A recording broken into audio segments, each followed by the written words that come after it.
Assalamualaikum warahmatullahi wabarakatuh. Halo sobat semua, selamat berjumpa kembali di channel kami, Pecinta Horor. Kini kami akan membawakan cerita Kedung Janin bagian kedua. Telah diceritakan pada bagian pertama bahwa Warni terlalu ngeyel untuk mempercayai adat tradisi yang menjadi kebiasaan masyarakat sekitar. Orang tuanya kecewa, demikian juga suaminya, dan tentu saja warga yang tinggal di sekitar rumahnya. Sekarang mulailah nampak gangguan-gangguan yang dirasakan oleh Rahmat, suaminya. Sedang Warni sendiri menanggapi dingin semua yang terjadi dan dialami suaminya. Daripada penasaran, kita simak langsung erekan Kedung Janin bagian kedua yang ditulis oleh Mas Rulo Faki.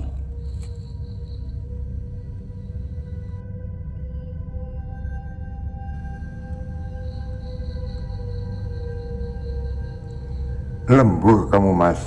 tanya Warni melihat Rahmat yang baru pulang dan berdiri di depan pintu kamar.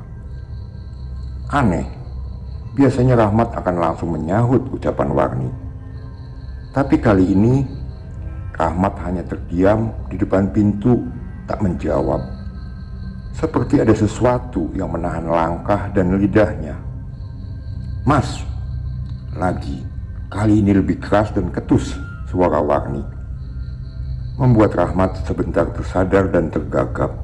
Iya dek, lembur," sahut Rahmat terbata-bata.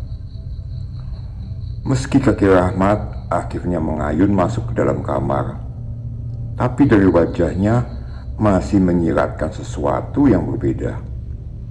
Apalagi ketika dirinya begitu dekat dengan Warni. Rautnya semakin menggurat rasa heran dan menahan satu keganjilan. "Dek, kamu pakai parfum apa toh?" tanya Rahmat, penasaran dengan bau wangi dan lembut tercium semerbak sedari awal ia masuk. "Parfum? Aku nggak pakai parfum apa-apa. Memangnya Mas mencium bau apa?" jawab Warni dan berganti melempar pertanyaan. "Oh, Mas kira..." Rahmat menghentikan ucapannya. Ia tersadar jika sampai diteruskan bakal menjadi sebuah perdebatan. Sebab bau wangi yang tercium oleh hidungnya adalah bau wangi bunga kamboja. "Halah, kamu ini Mas paling berhalu lagi," sahut Warni dengan ekspresi mencibir, seolah tahu yang ada di pikiran suaminya. Rahmat yang tengah membereskan tas kerjanya mengacuhkan ucapan Warni. Ia tak mau tubuh lelahnya bertambah beban dengan sebuah pertengkaran. Walau dalam hati ia masih memikirkan wangi bunga kamboja yang semakin tajam tercium. Lama dan terus saja bau itu mengganggu penciuman Rahmat, sampai akhirnya menghilang ketika ia membaringkan tubuh dan beristirahat. Satu hal yang menjadi kebiasaan Rahmat, ia selalu terbangun ketika malam merangkak dini hari. Seperti juga malam itu, Rahmat terjaga dari indahnya buayan mimpi. Sebentar Rahmat mengumpulkan kesadarannya, kemudian melirik ke arah Warni yang masih pulas terpejam di sampingnya.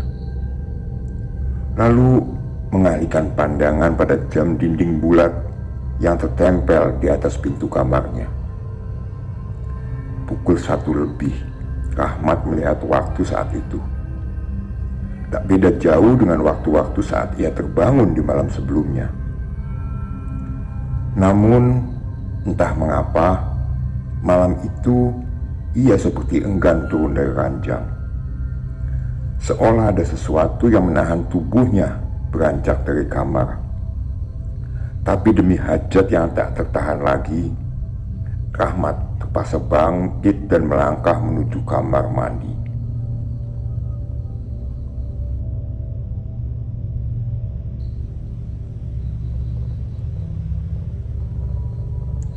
Sunyi dan hening dirasa Rahmat saat itu. Hanya suara serangga kecil dari luar dan kebiuran air ditumpahkannya dari gayung mewarnai akhir hajat rutinnya. Tapi setelahnya, di saat dirinya akan kembali ke kamar, satu kejanggalan ia temukan. Rahmat terkejut, kaget, dan tertegun. Tersisip rasa curiga melihat pintu dapur yang menghubungkan langsung dengan pekarangan belakang terbuka lebar.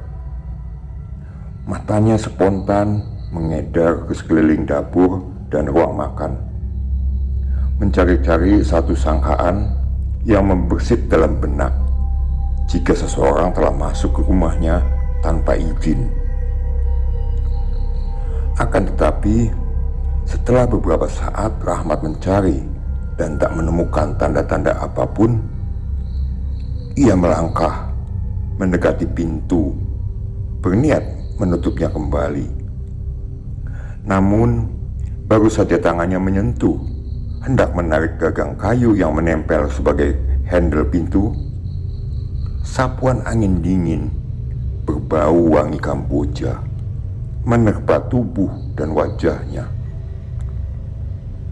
Seketika Rahmat terperanjat, merinding, mengingat bau wangi itu sedari sore sudah mengganjal di pikirannya. Cepat tangan Rahmat menarik gagang dalam genggamannya dengan kuat, mencoba menutup kembali dan menghindari tiupan angin yang membawa wangi kembang Kamboja. Tapi sayang, sekuat tenaga ia keluarkan, berusaha dan mencoba berkali-kali, daun pintu itu tak sedikit pun bergeser maju, seperti tertahan sesuatu yang berat di belakangnya. Rahmat terdiam sebentar, bingung dan mulai tersusupi rasa takut oleh kenyataan tak masuk akal di depannya. Sesaat berpikir, Rahmat pun berjalan keluar untuk melihat apa yang sudah menahan pintu tertutup. Lagi-lagi, Rahmat dibuat tercengang mendapati di belakang pintu kosong, tak menemukan apapun, tak ada apapun yang mengganjal atau menahannya. Bahkan tak lama, daun pintu bergoyang pelan, menandakan jika pintu itu ringan, tanpa beban. Tercenung Rahmat, seolah tak percaya dengan semua kejadian yang baru saja ia alami.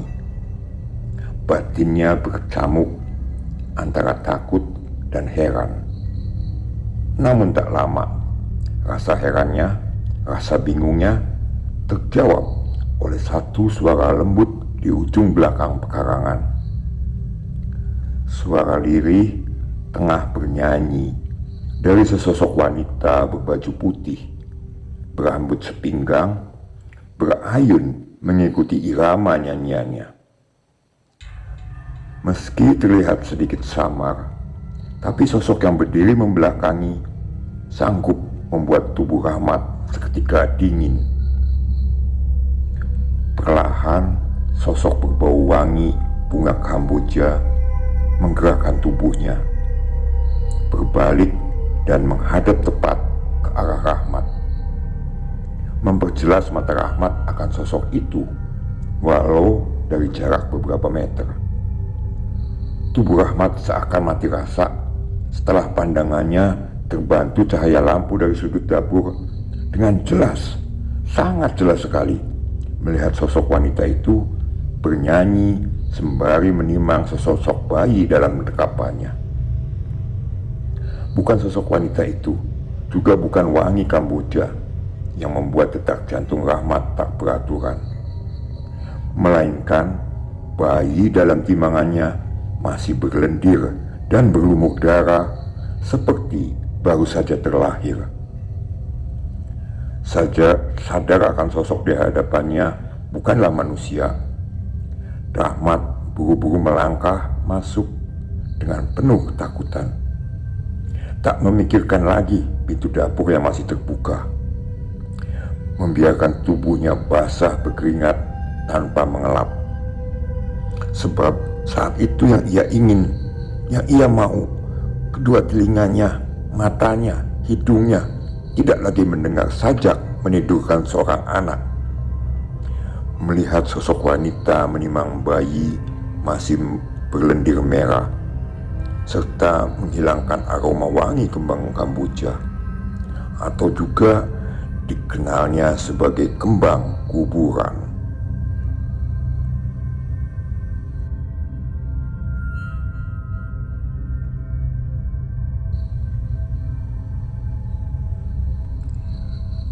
Nah, apa yang selanjutnya akan terjadi? Ikuti terus cerita ini ya, yang pastinya akan bertambah seru dan menegangkan. Dan pastikan sobat sudah berlangganan secara gratis channel kami dengan mengklik tombol subscribe dan tombol loncengnya, agar sobat mendapat pemberitahuan secara langsung untuk cerita-cerita selanjutnya. Demikian cerita bagian kedua dari kisah Terekan Kedung Janin. Assalamualaikum warahmatullahi wabarakatuh. Sampai berjumpa di cerita selanjutnya.